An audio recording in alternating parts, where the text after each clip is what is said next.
Hello there everybody, it's by Night 2 AK Nightmare, and welcome back to Irae Amantes Amentes. So, how do I summarize last episode? Everybody's fucking dead! Well, the Rhea route has already established itself as something different compared to the other routes. This is the first route where Kasumi is dead. Along with Shiro and Ellie, Kasumi is dead.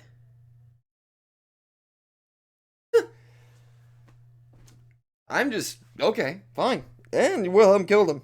That's, I'm wondering how the fuck this is going to mentally fuck up Ren, knowing that pretty much everybody he cared about aside from Rhea is dead. And Marie, of course.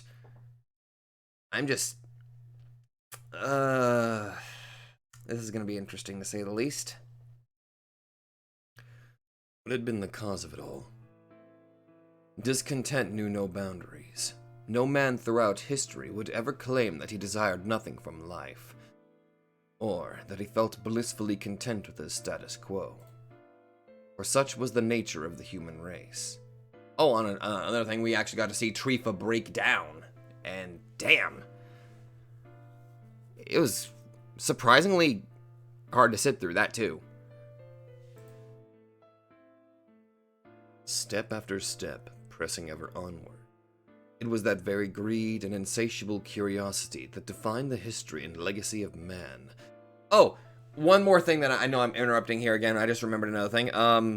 I said I wanted to complete the route. I meant the chapter. So, in other words, I'm an idiot. As such, it was by no means an emotion to be shunned.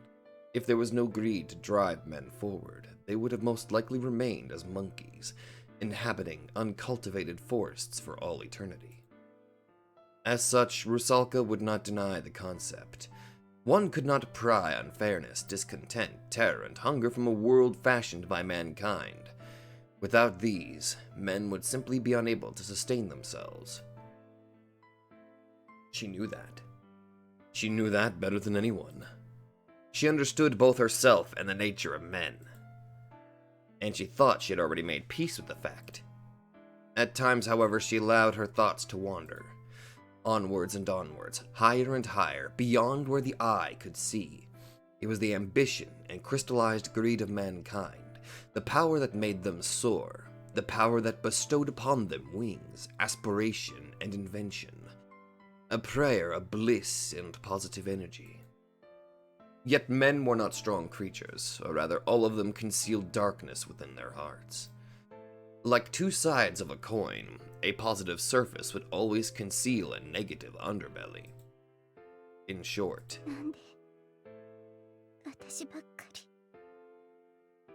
if there were wings that could liberate one from the ailments of reality, so were there pitfalls waiting to trap the hapless. While some men focused on soaring the skies, others plotted how to bring them down and shackle them. Discontent was alien to no one. It had been in the nature of men to look for the highest mountain to conquer, and there were ways to do so without attaining the gift of flight. The easier, the better.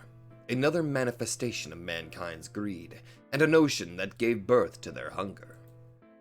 In layman's terms, one would label it envy, the wish to drag those superior or more endowed than oneself down into the pits of your dwelling, to drown them in the dark waters of a bog.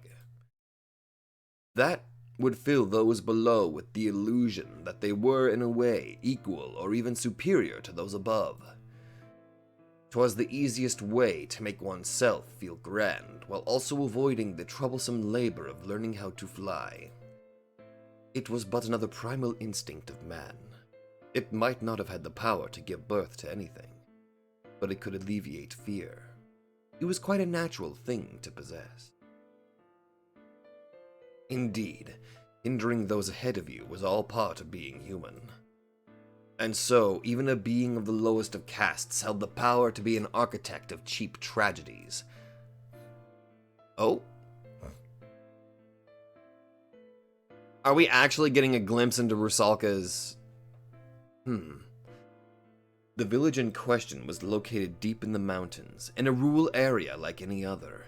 Its inhabitants were simple men that lived their lives with a discontent that had been ubiquitous among people of the age.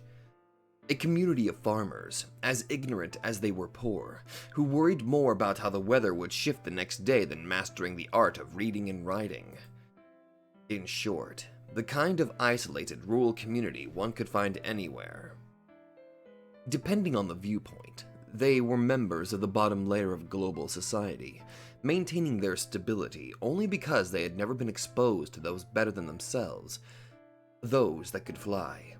Equality reigned supreme in their modest world. Unable to fly, they would all observe those that could, spouting complaints to each other. They shared in that common discontent. And if there appeared a fool that dared to attempt flight on their own, they would catch them and pull them back to their level. This was that kind of average place and prison. Who was at fault? What caused the problem? The men. They were good at blaming others' forces for their misfortunes. Oh, sorry. Let me retry that. The men there were good at blaming other forces for their misfortunes. After all, it was always those without wings that found it easiest to place the blame on their surroundings. Consequently, one could either go ahead and keep blaming the very nature of reality, or give up and take the world for what it was. In any case, there was truly little to gain from elucidating the grand cause for their dissatisfactions and misfortunes. Still, all they needed was a trigger. 私は綺麗にしているのが好き。 Ah. That's right, her other form, she did have a monocle, I think. Like some sort of glass there. Was her blood to blame for the almost eerie beauty of the girl's features that opened a rift between her and the farmer community? Or was it her vanity for never trying to conceal it? Were all men she turned down inadequate? Were all girls that envied her looks ugly? That mattered little. In any case, the girl was different from them all, a truth no one with a pair of eyes could deny. だけど、私が何をしたの? The girl was not of the conceited sort. She never looked down upon a single soul. She merely loved being beautiful and adored all that was pretty, idolizing the very concept of glamour. That was all. That was truly all there was to it. She chose the most fitting man from among her many suitors and gave him her hand. After that, she merely strived to be a good wife to her second half. However, the men would not stop bothering her, and the women would not stop envying her. Regardless of her actions or personal character, she became the target of many curses, all of which she ignored. The girl, however, did not realize that her husband had been growing more and more exhausted by that kind of life. That he began to doubt his wife, growing ever more paranoid. The more I'm learning about Rusalka, the more I'm realizing she really didn't necessarily start off bad. I mean, from this, she didn't look down on people. She just idolized cute and pretty things. And she was pretty in that regard, and she was proud of it. It just seemed like those around her kind of misconstrued that from what I'm getting here. Even her own husband. If there was one word to describe her vice, it would be carelessness. That's probably a good summary right there. The girl did not realize that everything about her life, from the most menial action to significant events, had been under the scrutiny of many a prying eye. If she but gave them a chance, they would clutch her ankles and pull her down into their bog. How fitting is that her Ananerabe drags people into a similar situation. The girl failed to realize she had been breaking the unwritten rules of a secular community. She was simply careless. One day she visited her neighbor to borrow some milk. Unfortunately, it happened so that a cow grew ill the very same day. Oh. A mere coincidence, a most trifle matter. Yet in an age of rampant superstition, it had been more than enough to plunge her down into the boundless abyss. Ugh. And so, surrounded by fervent zeal at all angles, the curtains opened on a witch trial. なんでどうして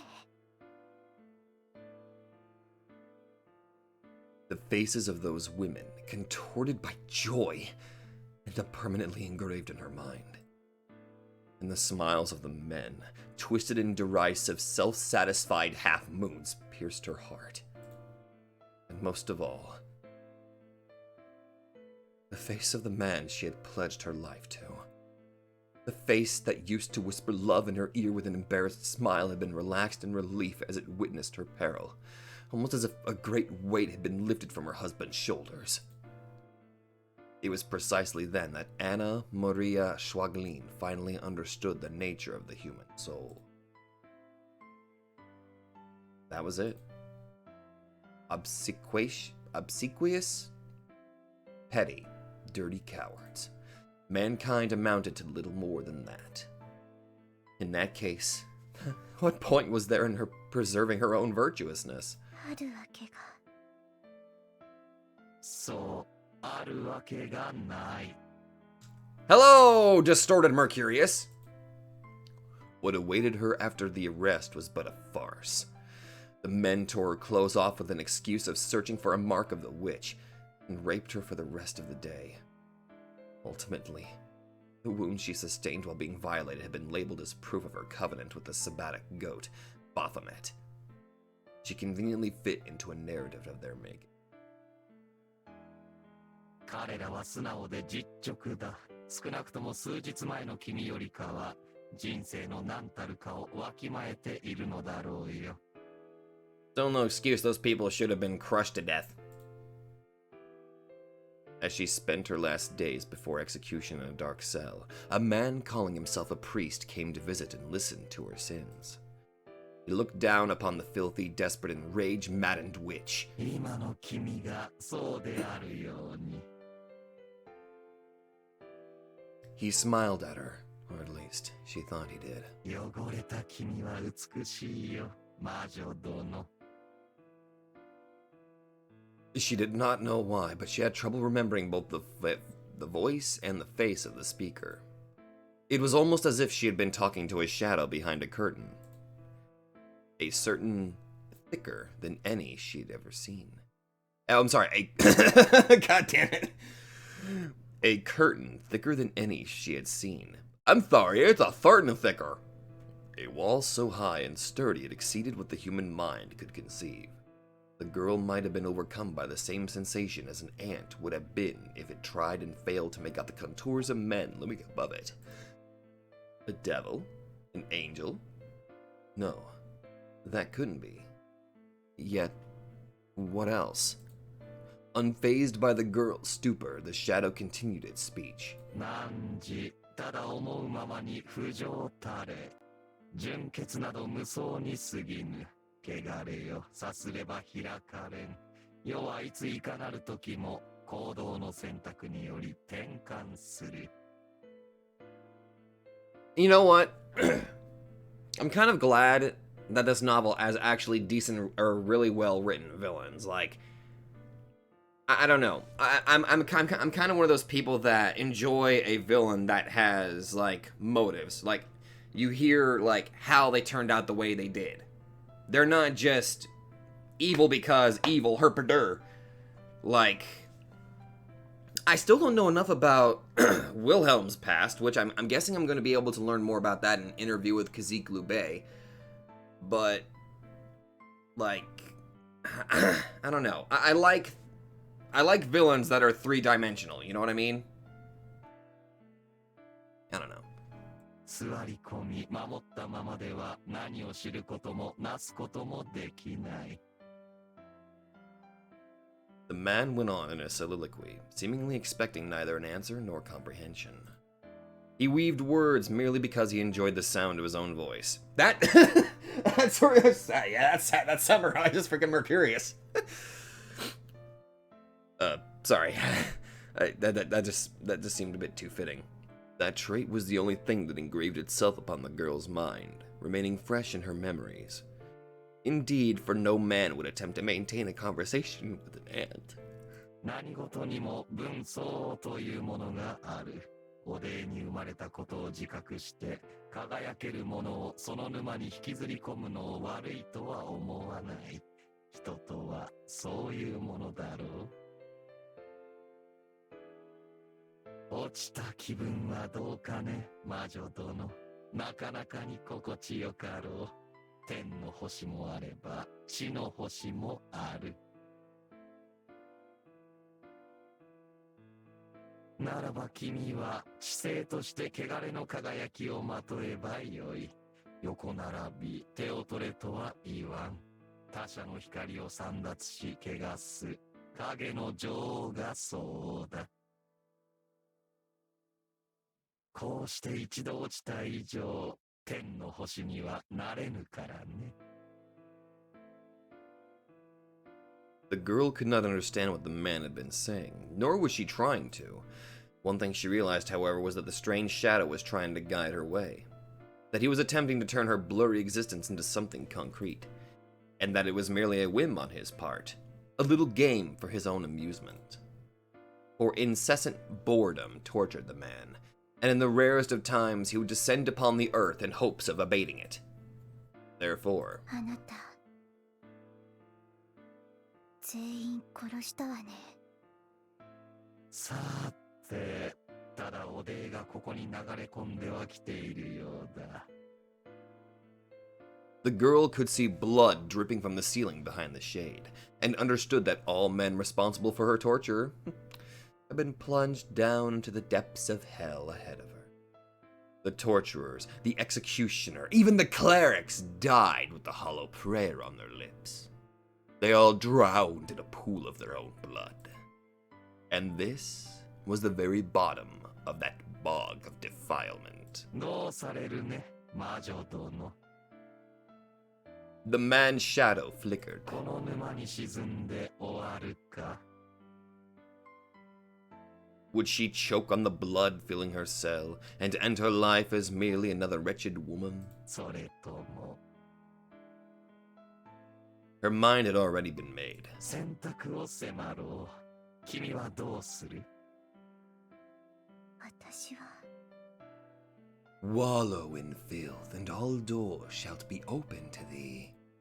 No matter the era, a singular choice may shift the cosmos, shaking the world to its very foundations. 座り込み守ったままでは何を知ることもなすこともできぬよ。Indeed, the man was right. The girl did not wish to drown, yet neither could she fly. Her wings had been plucked. Hence, she wished to become a queen of shadows, a star that crawled upon the ground, a master of her accursed bog of defilement. Never again would she treat humans as equals. 私は引きずり下ろしてやりたい。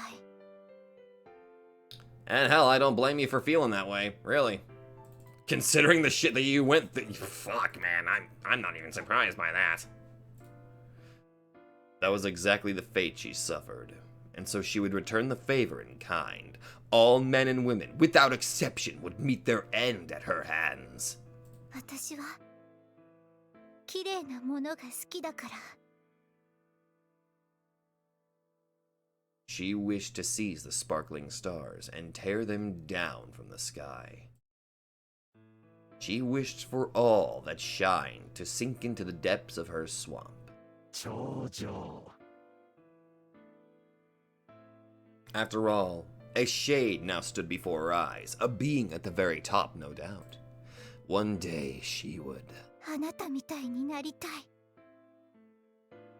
She wished to plunge the man beneath her feet. Amused by her little rebellion, the shadow made a smile. では、この縁が無理とならぬよう私も祈ろう。良き旅を送られい、水底の魔女殿。私を核と捉えられるものはそう多くない。君のおでいが足場となり、私を死認できるまでに近づけるか、あるいは。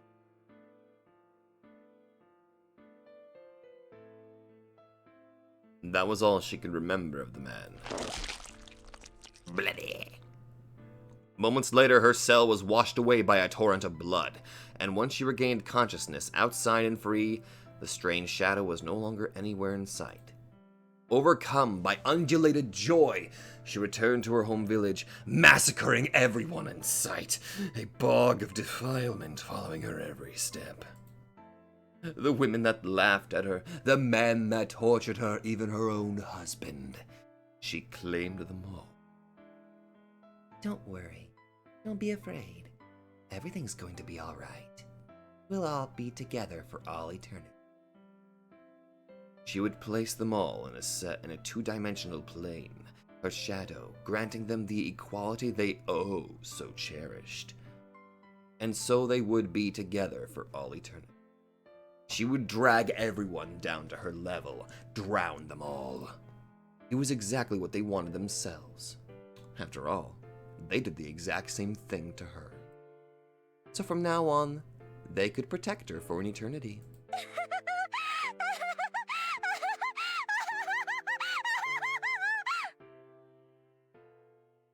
This was a story from 230 years ago. It was sorcery that the self-proclaimed priest endowed her with. It took her 50 years to figure out the intricacies and logic of her powers. After another 10, she finally managed to craft a new spell to halt her aging. It was all done so she could meet the mysterious man again. She could not allow herself to wither away. The girl searched for him for over 80 years, turning the whole world upside down. However, she failed to find him in the end. After all, she could not even remember his face or voice. She might as well have met and missed him already. Such an outcome was not so hard to imagine, especially if her powers could still not compare to his. But precisely because of this fact, she refused to acknowledge the notion. She was no longer the callow girl she once was. By that time, she had already made quite a name for herself in the underworld of witchcraft, and few others could transcend the 100 years of man's natural lifespan like she did. The man had likely perished long ago, having succumbed to the instinct of self-destruction that would assail all those that lived for far too long. That's why, the whole idea of immortality is not a good idea. The woman did feel this outcome somewhat unfortunate. There was that tepid sense of leaving things unfinished. She hoped to consume him once she met the man again, but there was nothing she could do if he was no longer around. The man was probably no big deal, if he keeled over anyway. Taking succor from such thoughts, Anna Schwaglin, now a distinguished witch, abandoned her search and returned to her homeland of Germany. Not to do anything, or to look for something in particular. She spent another 20 years in idleness, for there was nothing left for her to do. The craving that once gave her new life was to drag those above herself down, but she could no longer find such people, having ascended to the top herself. But then, at the dawn of 1939, she began to ruminate. Could this stagnation have been the cradle of self-destruction? In the same year, however, fate brought her together with beings possessing powers beyond her imagination, forcing her to recall the nature as a star that crawled upon the ground. She also met another man, whom she ended up wishing to be reunited with. ってまたどうでもいいことを Possible character thoughts and just context? Rusalka Schwaglin made a self-deprecating smile and cut her thoughts short. After all, she was hardly fond of long-winded introspection. She'd rather enjoy the present, doing whatever she wished and not thinking too deep about anything. それでいいじゃない She merely wished to drag others down, to drown them in her bog. She merely acted out her role, the witch of the bottom of the lake. だからまあちゃっちゃと終わらせますか Rusalka stood on the roof of the hospital, her shadow the bog of defilement stretching across it. She would use it to swallow and to kill everyone in a heartbeat, very much like on the day she first gained that power. The simplicity of the operation made her yawn, but it should have proved more than enough to open the fourth swastika. She also knew that no one would get in her way tonight. After all, she made certain it would not happen. ごめんねテレジアちゃんでも私別になんでもあなたの都合がいいようにしてあげるなんて言ってないよね。 Oh my, what a shock! Rusalka uttered a mock apology and... だけどこれだけは確約するわ。残存6名私の総取りになるはずよ。 The festering bog of defilement, Natsira, erupted from its accursed depths, swallowing everything that had once been in the hospital. Oh my!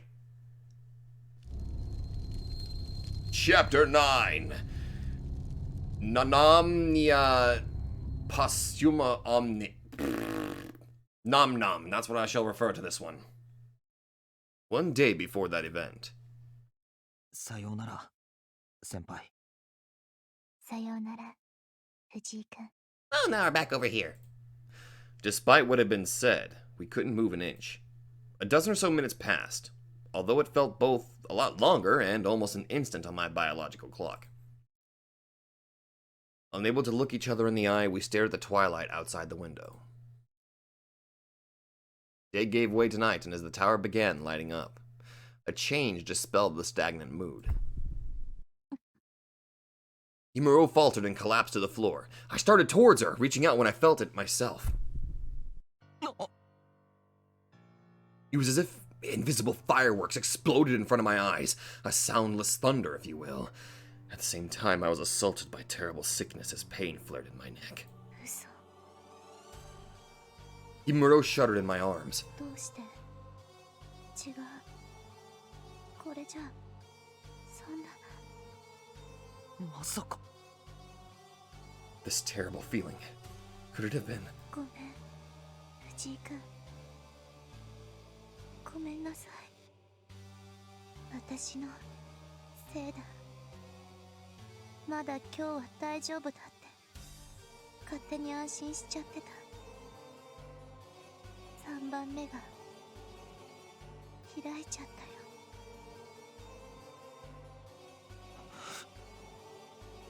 My vision grew dark for a few moments. So that was the meaning of that sickening feeling after all. An invisible and soundless but very much palpable explosion. The combustion of countless souls. I had no idea why I felt it, and I didn't care. Still, there was no point in doubting the fact. The sudden change in Himuro had been proof of its validity. バカか。俺は。 How had I been doing all this time?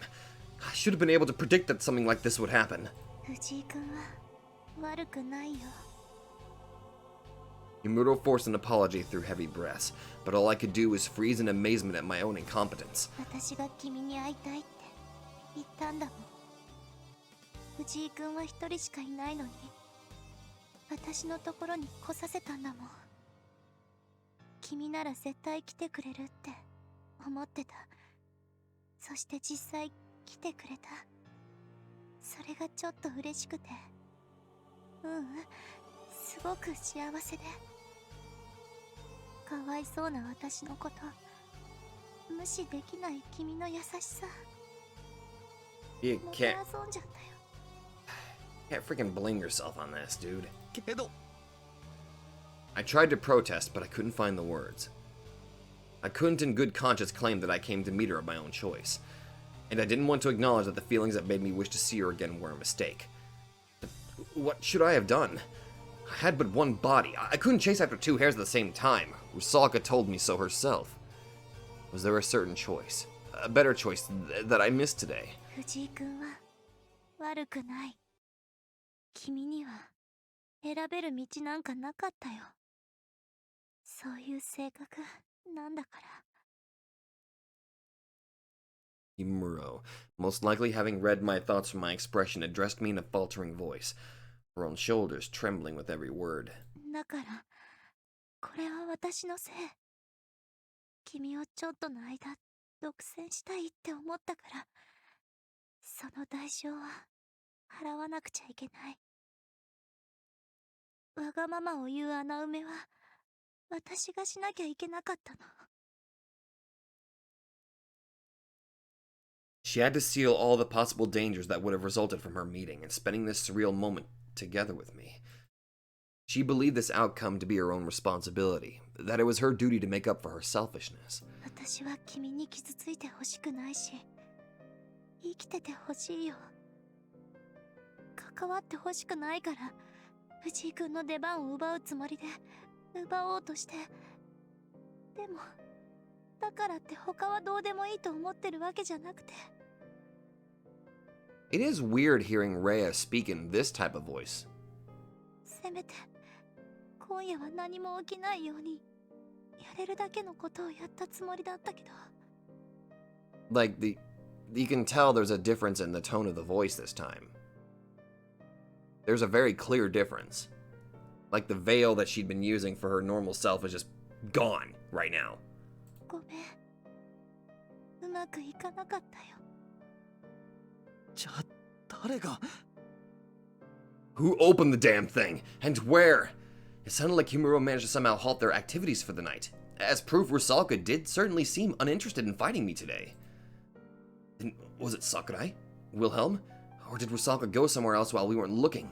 The priest, if not them, then... リサじゃないよ。あの人は悩んでる自分が好きだからギリギリまで動かないはず。神父様も違う。リサとはまた別の意味でそうそう表に出てこない。だったら There were but 3 suspects left. マレウスは私の味方じゃないけど協力してくれてるし、桜井さんには一応話は通したから。 Immediately, Wilhelm just kind of sneezed and then just was like, God damn it, what the fuck was that all about? Somebody must be talking about me. And so a single answer had been left to us. ビルヘルム We left the most dangerous and unpredictable of them all to wander out there without a leash. ごめんなさい。 And that was the reason behind Himuro's apologies, even though it was no way her fault in any shape or form. What could she have done to stop a damn lunatic like that man? 止められるはずだったの。私にはできないけど、うまく桜井さんを動かせれば。今日何かが起こるとしたら、あの二人がぶつかることだと思ってた。言ったよね、藤井君。私は嫌な女だって。引いちゃった。しょうがないよね。私、あの人たちに仲間割れさせようとしてるんだよ。Not necessarily a bad idea. そういうこと、考えられるやつなんだよ。Muru attempted a pretense of cruelty, but all it did was make my heart ache. Couldn't even tell how she wanted me to react. So I ended up voicing my honest feelings. そんなことは分かってましたよ。 She mentioned turning her life upside down and warned me not to get involved. It was obvious it must have been related to the destruction of the obsidian table in one way or another. 先輩に殴り合いのバトルなんかできるわけないし。 And I knew she wasn't smart enough to drop everything and run. Just like me. だったら狙うのはそんなところだろうって分かってた。具体的にどういう風にってのは分からないけど。 It'd be pretty tough, realistically, but I don't know. I think the right wording, she could probably pit any of the table members against each other. I'd say the most volatile will definitely have to either be probably Wilhelm. Shit, Wilhelm. No.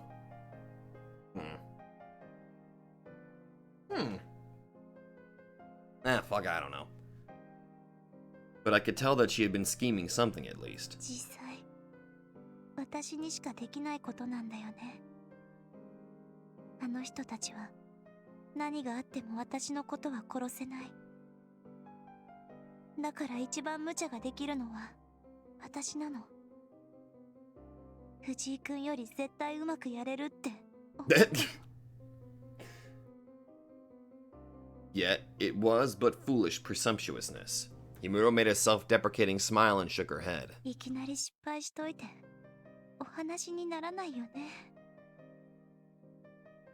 Sakurai or Wilhelm? If anything happened tonight, Himuro predicted it would be the result of a fight between the two. She thought she planted the seeds for such an outcome, yet it did not work out. 説明してもらえますか？どういう理屈でそんな絵図を描いたのか。話すと長くなっちゃうよ。それに言ったでしょ、藤井君には関係ない。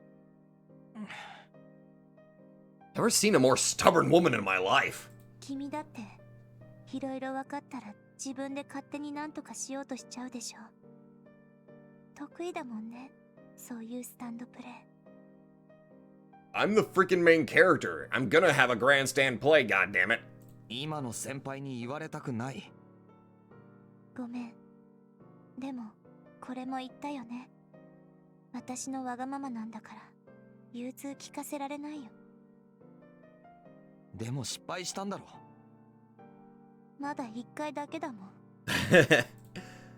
She glared at me. 今日少なくとも藤井君のことは守れたから、私は全部失敗したわけじゃない。ひどいやつだって思っていいよ。だって本当にそうなんだから。 Sneaky. Not horrible, though. 今夜死んだのがどこの誰だったのかわからない。桜井さんたちの命はすごく特徴的だからわかるけど、それを感じられないってことは、つまりどうでもいい人たちだったんだよ。 She didn't care. Once again, she was trying to act the villain. The souls of Wilhelm and Sakurai were special, so she would have been able to tell right away. As someone linked closely with the swastika, she could sense these things. In short, the third swastika opened not through a battle, but a massacre. A few hundred strangers must have lost their lives today.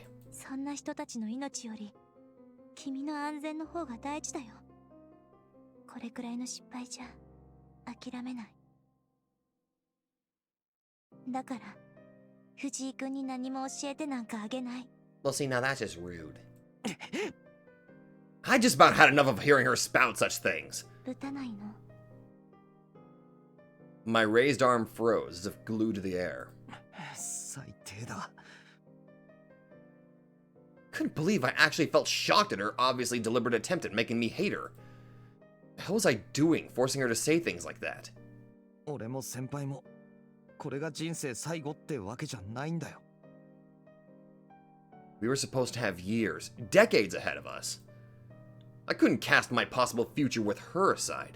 いつか笑い話になんてそりゃできないだろうけどさ。The memories of the extraordinary, the stench of blood and death, the guilt of taking a life. 面倒なことは全部俺だけ背負ってりゃいいだろう。それは俺のもんなんだよ。勝手に取るなよ。こんなふにゃふにゃした細い肩でさ。何を背負う気満々になってんだよ。バカだろあんた。潰れちまうぞ。死体何百人分も担ぐだなんて変なオリンピックでも目指してんのかよ。Why was she trying so hard to appear tough? 藤井君の肩もいい感じに撫でってるじゃない。 Why was she putting me ahead of herself? 力持ちっぽくは見えないよ。 Hey! 最低だ。I couldn't help cursing again. 最低だね。 She made a weak smile. People died. Hundreds of them. 今私ちょっと時間が止まればいいとか思ってるよ。 How fitting! How much time do we have left together? Minutes? Seconds? How long would it take before we turned our backs on each other and went our separate ways to fix the mess we caused today, heeding the call of our respective selfish desires? 都合よく君を1週間くらい眠らせる薬があったなら迷いなく飲ませるけどね。 We'll see, now you're trying to drug me, and that's not nice. 俺だってそうしますよ。Both wished for the other to keep away while they did their thing. Yet that was an impossible notion. 拉致監禁っていうのも現実的じゃないし。 I mean, you could try, but probably wouldn't work. そんなことができそうな場所知らないし。Well, maybe there actually was a place, but that would only result in causing more problems and probably more death. I couldn't involve them now that I decided to keep away. Therefore, 時間が止まればいいのにね。 as pathetic as it sounded, I couldn't help but think the same thing. あともう少し、もうちょっと見つめ合ってたら何か起こったりするのかな。私頑張らないといけないから、力の源になるようなこと。 Well, plot twist, my power is literally stopping time! 1秒が100倍くらいになったとして、1分くらいなら待っても罰が当たらないような気がするの。それだけあれば何かちょっと私が勇気出すことも、藤井君がさすがに空気読むことも期待できそうな気がして。ごめん、不謹慎だって、ふざけるなって、怒っていいよ。私嫌なやつだから。俺は I could no longer contain my hoarse voice. 俺だって I seized her shoulders. 俺だって気合い入りそうな何かが欲しいよ。 I too wished for something that had helped me overcome all that awaited me. A source of strength, something to grant me unwavering resolve. I craved it just the same, and I knew how I could attain it. Yet, I hesitated to succumb to such self-indulgent... If I could increase 1 second 100-fold, 1 minute of hesitation might have been enough for me to reach the answer. Unfortunately, unable to utter even half of what was on my mind, I closed my mouth and fell silent. I wished to punch myself in the face for such a pathetic lack of courage. むちゃくちゃにしてくれていいのに。 Was she joking or being serious? 私これから少し幽体離脱するから。ここに体は残るけど、それはまあどうぞお好きにしてていいよ。私はちょっと熊本県にでも行ってくる。 Why? なんで熊本なんですか？温泉入りたいの。あと地獄巡り。 God damn it. 地獄巡りは大分のはずじゃ。うるさいな。とにかく Hey! Seemed like reality wasn't an issue to her. 男の子の不安とか苛立ちとか受け止められないようじゃ失格。ぶつける度胸がない根性なしもやっぱり失格だから。熊本行ってくる。 With that, she fell silent.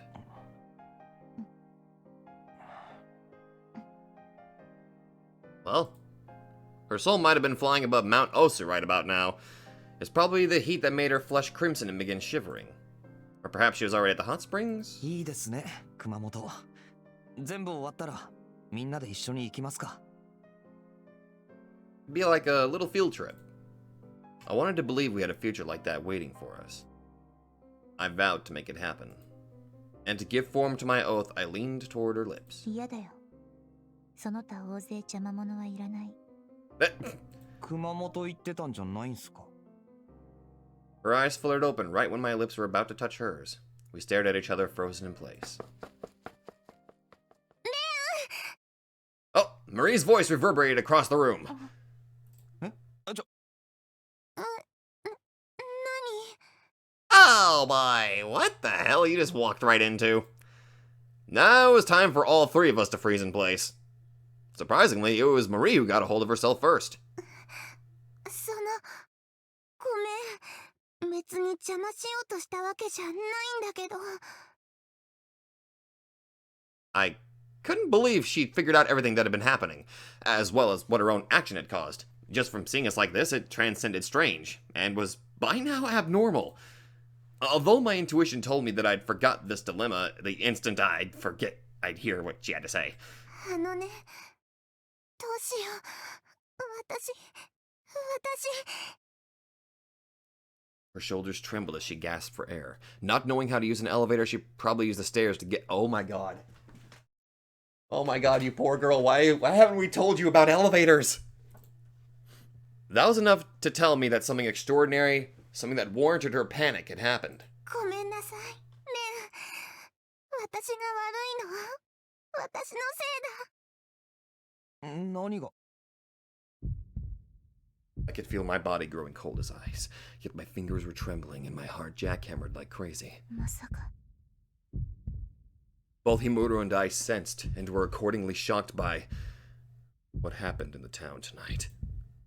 So I was too afraid to ask what had given Marie a shock that seemed to dwarf ours by such a wide margin. ごめん。私が余計なこと言ったから。A certain worst possible outcome flashed through my mind. かすみが。My childhood friend, bright and energetic as the sun. I could do my best and never lose track of myself because she was there for me, waiting for my return. A symbol of my ordinary life that I swore to protect no matter what. 死んじゃったかもしれない。On that day, both Himuro and I felt our ordinary lives perish, wither to dust, never to return.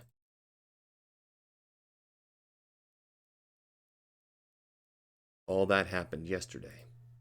After meeting Marie, we descended the tower as fast as we could and proceeded to the club where Shiro and the others had been waiting for us, only to be met with despair.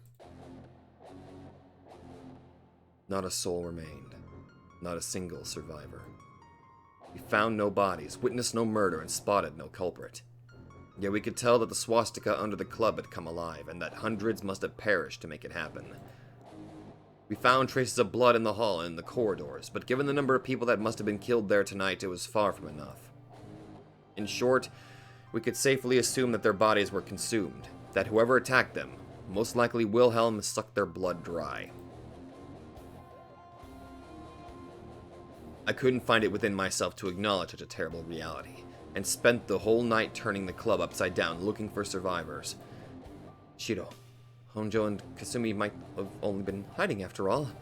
They might have been able to somehow evade the tempest of carnage that descended upon this place and kept perfectly safe. Shiro had good instincts, and could think fast on his feet to boot. His penchant for fighting was not exactly commendable, but it also made him extremely resilient. I didn't know Honjo that well, but she seemed to be from the same ilk as him. No average-minded girl could keep a madman like Shiro company. To even think something that could happen to Kasumi under the protection of those two felt ridiculous. I wouldn't acknowledge it, nor would I believe it. I couldn't have something like that happening in my story. It was ludicrous, impossible. And it's also a first. Well, specifically for Kasumi. I had to look harder. I had to find her. She was no doubt safe and sound, and had probably been talking shit about me with the other two for God knows how long. I completely forgot myself to the point of being unable to recognize my own screams and wailing as I continued to turn the club upside down. I lost track of how much time had passed, and eventually even my consciousness gave out, it plunging me into darkness. おはよう。 That was basically the situation. 何か飲む？ That, お酒しかないみたいだけど。 did she let her hair grow out, or... Huh? Marie, you had your hair in a ponytail. I mean, don't get me wrong, I like the long hair look, but what happened? How long have we been here? I don't know, she probably just untied the little loops that had her hair up in little buns. I lifted my upper body from the sofa and spotted Himuro taking a sip of some inexplicable liquid from the glass she was holding. Marie sat right next to her with a glass of her own, but contrary to the other girl, she only cautiously prodded the liquid with her tongue. 二人とも仲良くなったんですか？まあ、君が寝てる間にいろいろと話したし。ところどころ要領を得なかったけど、この子のことは大体分かったよ。ただ、ちょっと鬱陶しいね。すごく私の邪魔する。だって、そんなこと言われても。Marie gave Ray an indignant look. 先輩が隙を見せたらすぐに出て行こうとするんだもん。そんなのレンは嫌だよね。だから。ああ、助かったよ、マリー。君に先輩呼ばわりされる覚えはないんだけど。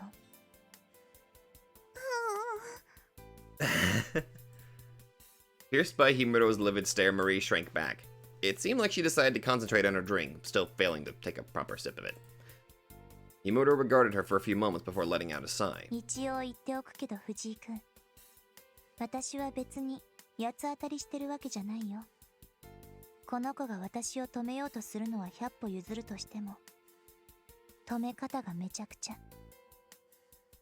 What did she do? めちゃくちゃ？椅子とかコップとか投げられた。さらにモップで殴られた。ここ。I think that's because she's afraid to actually touch you because of her blade. I'm just... Oh my god, Marie. Himuro pulled her sleeve up and pointed at a sizable bruise on her forearm. It seemed like Marie didn't hold back. さすがに私も頭に来たから、ひっぱたいてやろうとしたんだけど。Are you telling me I slept through a cat fight? この子ね。そしたら逃げるのよ。触っちゃダメとか言いながらダッシュで逃げて、5メートルくらいの距離を保ちつつ、投擲、投擲、たまに突き。Marie, how the hell do you stab somebody with a mop? 付き合ってらんないと思って、私がここから出ようとしたら、追いかけてきてモップ使った足払い。Jesus. 私、こける。私、怒る。起きて追いかけてまた逃げられる。鉄壁の5メートルを維持しつつ、投擲、投擲、突き、ところにより足払い。私の心は嵐で雷注意報。How the hell did I sleep through a comedy routine? だからちょっとくらいこんな態度でも別にいいでしょ。っていうか、だいぶ優しい部類でしょ。藤井君、君、しっかり教育しときなさい。She's still learning. はあ、まあ。 Apparently, I ended up sleeping through a battle, though it wasn't like Marie really meant Himuro any harm. Rather, she probably had no other options. 先輩、今なら私のことひっぱたいてもいいよ。どういう意味？いや、だってレンが目を覚ましたから。全然わかんないんだけど。There was nothing holding Marie back when I was unconscious. If someone touched her in that state, they'd lose their head. Literally. We never really tested it, but I imagine that was what made Marie so afraid. It surprised me she figured it out herself and acted accordingly, but I sure was glad she did. It would have been a nightmare if I woke up next to the corpse of a headless Himuro, and her head just casually talking like, I told you I can't die. I don't know. I'm just making a joke, sorry. I'd already gotten my fair share of nightmare fuel yesterday. No shit! 藤井君、一人で納得してないで説明。いや、それについてはいいでしょ。Come on, explain the situation to her. I didn't feel like explaining that in front of Marie. ともかく、ありていに言うと俺のせいですよ。文句は聞きますし、ひっぱたくのも俺にしといてください。Why is it so hard to explain that? Okay, so here's the thing. If I'm not awake, anybody that touches her will get stabbed or sliced. It's kind of like a weird little thing that goes on. Don't want to test it right now, but just letting you know that. How's that hard to explain, dude? 君は本当にたまに私をイラッとさせるのうまいよね。もういいよ。っていうか君ら、さっさと飲みなさいよ。Yes, ma'am. なんで俺も？だから強行策。この子が私を閉じ込めようとするから酔いつぶすことにしたの。Yeah, good luck with that. さっさと二人でベロンベロンになって、あと3、4日は寝てなさい。って、何よその顔。いや。It felt like I was talking to the old Himuro again. How she seemed to try and fail miserably at acting all serious. There was a bunch of things I could have told her about her plan, but I ultimately decided to comply and have that drink, if only to give myself a wake-up call. But not from a glass. I ignored the surprised girls and cleared the contents of the bottle in a single swig. It felt like my throat lit on fire, and I certainly couldn't say it tasted good, but that didn't matter now. 俺は潰れませんよ。多分何やってもね。My body would neutralize alcohol in an instant. In fact, I could already feel what I just gulped down dissipate from inside me. I wiped my lips and stood up, deciding to act as soon as possible. Only one matter needed my attention right now. 行こうか、マリー。でも。かすみらを探しに行く。なん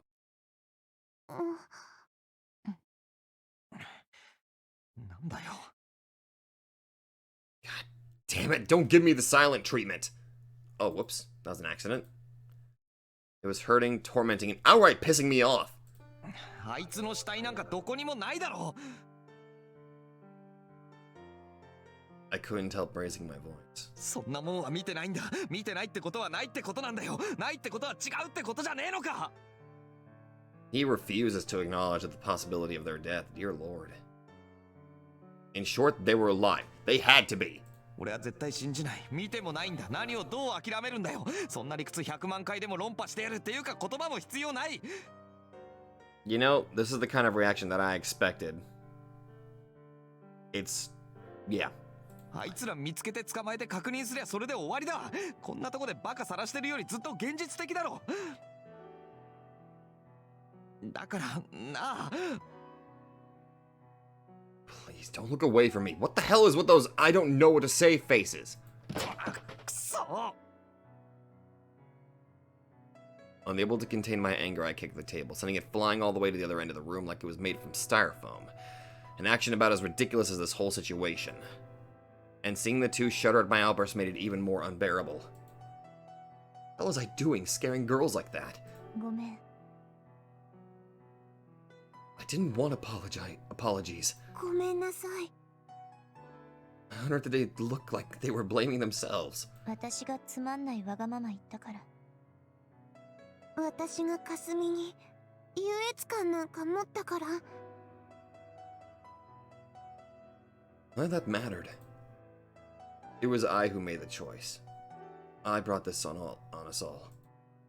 The misplaced sense of guilt and responsibility you two are feeling belongs to me, so give it back, damn it! God damn it! 私ね、かすみよりレンの近くに入れるのが嬉しいって言ったし、思った。ずっとそうだったらいいって思った。だから、ごめんね。ごめんなさい。関係ない。I hit the wall so hard the building trembled. そんなの一体何の因果関係があるんだよ。マリーがそう思ったらそうなんのかよ。どこの神様の話だそりゃ。でもいいんだよ。理屈通んないこと言わないでくれ。マリーに何の落ち度もない。でも私、かすみを放っとくってレンの考えを止めなかったよ。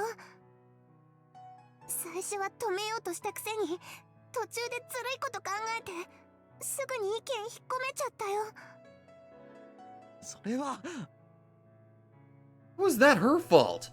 俺はあの時マリーが何言おうとそうするつもりだったんだ。気にする必要なんかない。じゃあやっぱり私が一番悪いんじゃない。Contrary to Marie, who had trouble raising her gaze from the floor, Himuro stared at me with calm eyes, declaring her own guilt. 君にそうさせたのは私だよ。マレウスなんかと手を組んで君を引っ張り出したのは私。私が余計なことしなかったら君はきっとここに来てた。そしたらこんなことにはならなかった。呼べば絶対来てくれるって分かってたから呼んだんだもん。弁解の余地ないよ。じゃああんた死にたいのかよ。 What's wrong with seeking help? My ability to save her notwithstanding, it felt only natural to grasp at straws or whatever when one was drowning. And if she grabbed my hand, me being stupid enough to be pulled down wasn't her fault or anything. 見損なうなよ。俺はそんなクソ野郎じゃない。もうやめてくれよ。二人して私がって。俺は二人のせいだなんて思ってないし、そんな風に責任感じてほしくないんだ。でもそれは There was no end to this. Knowing full well I shouldn't crack, I nonetheless failed to contain my anger. あなたがいつも言ってることなんじゃないの？ Oh! I whirled around as if hit by a hammer. こんばんは。荒れてるよね。ご機嫌いかが？ All my friends are dead, asshole, no! 桜井。 The hell did she come here for? Depending on her attentions, I might have to end her right here and now. やめてよ。気持ちはわかるけど、八つ当たりなんかされても困る。まあ、ここで私を殺せれば、そっちの得になるんだけれど、そのつもりなら逃げるわよ。そしてあなたは損をする。損だと。周りの人には笑っていてほしいんだよね、藤井君は。I could hear self-scorn in her tone. Ignoring my question, she made a weak smile, still standing in the middle of the doorway. 自分の好きな人たちが笑っていたら幸せな気分になれるもんね。だから献身するし、骨も折る。あくまで隠れて、たった一人で、誰にもそれを見られないように。見られてしまったら、知られてしまったら、好きな人たちの笑顔が曇ってしまう。そんなものは見たくないし、頑張ったご褒美が泣き顔じゃ報われない。頑張るためにも笑顔が欲しい。それさえあれば奮い立てる。どんなにボロボロになっても折れない剣に輝かせてくれるのは日だまりの記憶。うん、わかるよ。理解できる。うまくはまれば最強になれるかもしれない方程式。だけど Sakura gave Marie and Timuru a look each. 一度かけ違えると血で血を洗う羽目になる。彼女たちも同じ理屈であなたに笑ってほしいのよ。だけど無理よね。こうなったら傷つけ合うことしかできない。どっちも血に濡れてるもの。それじゃあダメで、刃は錆びる。輝かないし、折れて朽ちる。綾瀬さんはあなたたちの太陽だったわけだ。ご愁傷様。That was the point where my patience reached its limit. ベラベラと死にに来たのかお前。 I seized her by the collar and pushed her against the wall with a loud thud. Sakurai did not resist and regarded me with a cold smile. 言ったでしょ。そんなつもりはない。ただ、不毛なことをやってるから、第三者の私が手っ取り早くまとめてあげる。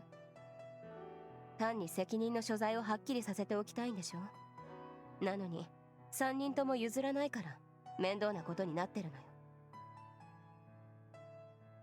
だから私が、客観的に一人一人の過失を上げていきましょうか。まず、あなた。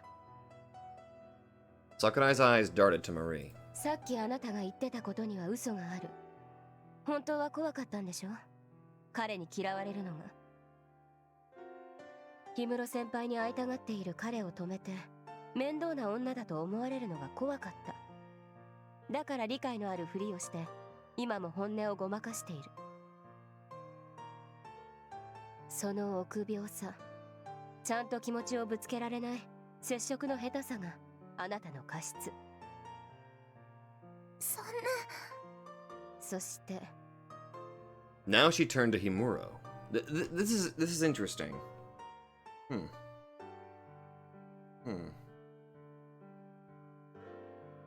You know, it's kind of crazy how downhill everything has seemed just from Kasumi being killed.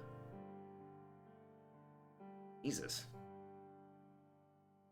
最悪、第三が開くことを想定していながらも、どこを開かせるかまで誘導できなかったのがあなたの過失。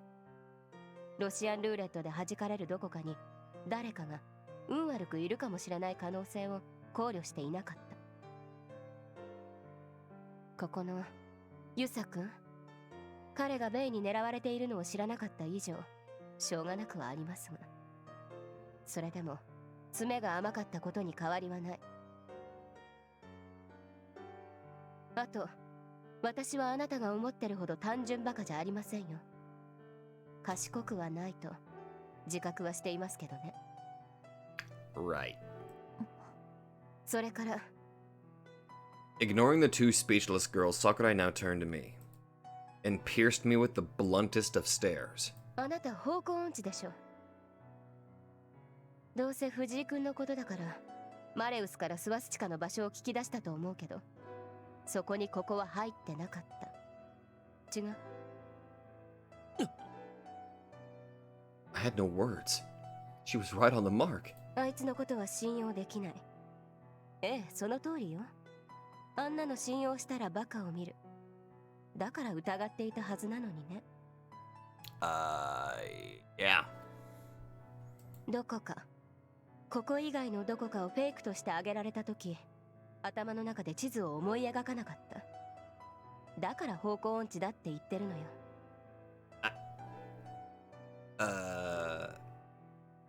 スワスチカは鍵十字のこと。8箇所つなげば図形になる。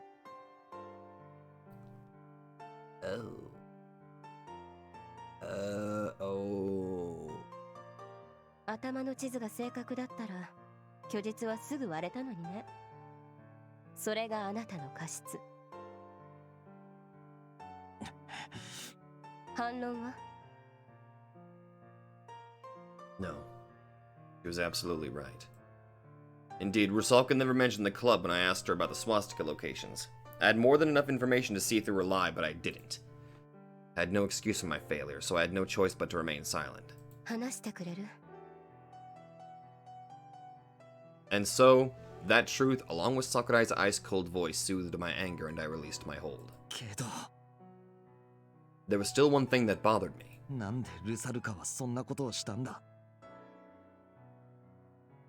How did she benefit from keeping me away and letting Wilhelm open a swastika with no real opposition? I highly doubted it could have been just a whim on her part, and she certainly wasn't trying to help her buddy out either. There had to be something in it for her. まあ、おぼろげながらわかるような気もするけど。 Sakura gave Himuro a glance over her shoulder. 確認したいことがあります。ヨハンとは誰ですか？ Oh boy. ヨハン。 I'd never heard of that person before. The new name confused me. And it seemed like it confused Himuro just the same. それはもう言ったでしょ。わからないよ。むしろこっちが知りたい。ですがマレウスは明らかにその名を聞いて態度が変わりましたよ。そうだね。それはそうだけど。あなたが芸家から聞いたというのは？嘘じゃないよ。でもそれが何？桜井さんは何かわかるっていうの？いいえ、仮説に仮説を重ねすぎた考えなので言うつもりもありません。ただですね、あれが狙っているのは私たちの仲間割れによる全滅でしょ。まあそれはあなたの願いでもあるようですが、ともかくマレウスは残存6名の中で1人だけの勝ち抜けを狙っている。そのことは間違いない。そしてそうなると一番の障害は誰か。 The most dangerous threat to Rusalka? Who might actually outsmart that calculating snake of a woman? 私？いいえ、ベイ？違うでしょ。バビロン？カイン？ありえない。じゃあ。ええ、芸家ですよ。彼が一番恐ろしい。バレリア・トリファは最強だ。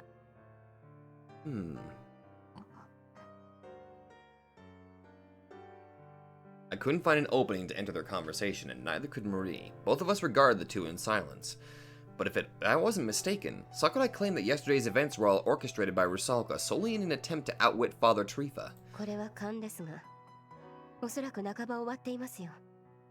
今頃勝ち誇っているような気がする。That or contemplating her past at the same time. ですがまあ、あれの狙いが何であれ、私としては自分が死ななければいいだけのこと。競争相手が減るのならこちらも別に構わない。でもあなたには有意義な情報を教えてもらった借りが一応ありますからね。おぎり程度にそのことを伝えに来たというだけです。教会に戻ってはいかがですか。先の話どうするにせよ、ゲイカとバビロンはあなたは無視できないでしょう。ここで後ろ向きな喧嘩をやっているよりずっと有意義だと思いますがね。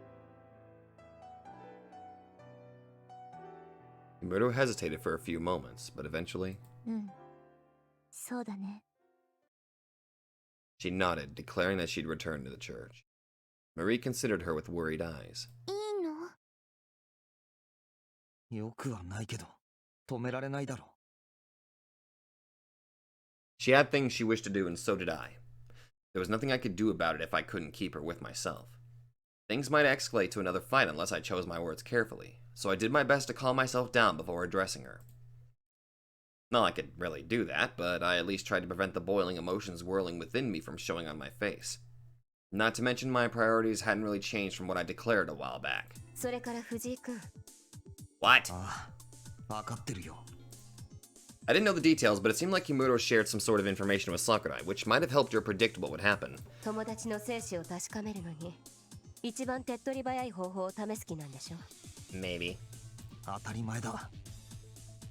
I believed in their survival, and I knew of one certain way to confirm their whereabouts. じゃあベイに直接正せばいい。私も彼に用がある。一緒に来るの？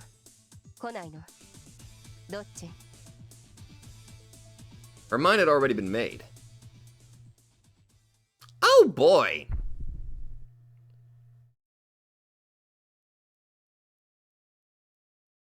I think I know how. Oh dear lord, it's going to be an interesting conversation. It's going to be very interesting next episode, isn't it? I think there's only one word that could probably... That's probably the best word that can describe this entire episode here.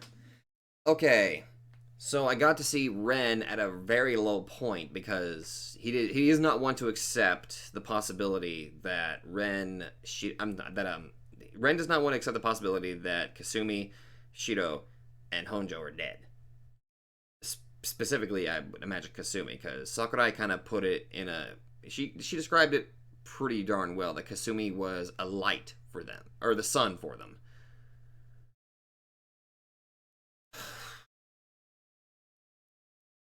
And on top of that, we got to see... Well, actually, before that, we actually got to see a little bit more about how Rusalka became the way she is today. And... yeah. I can certainly see why she is the way she is right now. I can totally get it. Doesn't excuse the shit she's doing, but I can totally get it. She played everybody like a goddamn fiddle. I'm wondering how this Wilhelm encounter is going to end up being. Like, is it just going to be Ren versus Wilhelm by himself? Or is Sakurai just going to kind of be on the sidelines, or she might just join in randomly? I don't know. But I imagine the fourth swastika is about to open, considering Rusalka is at the hospital. So... anyway, if you all like this, be sure to let me know. Thank you all very much for watching, and I will definitely see you guys in the next video.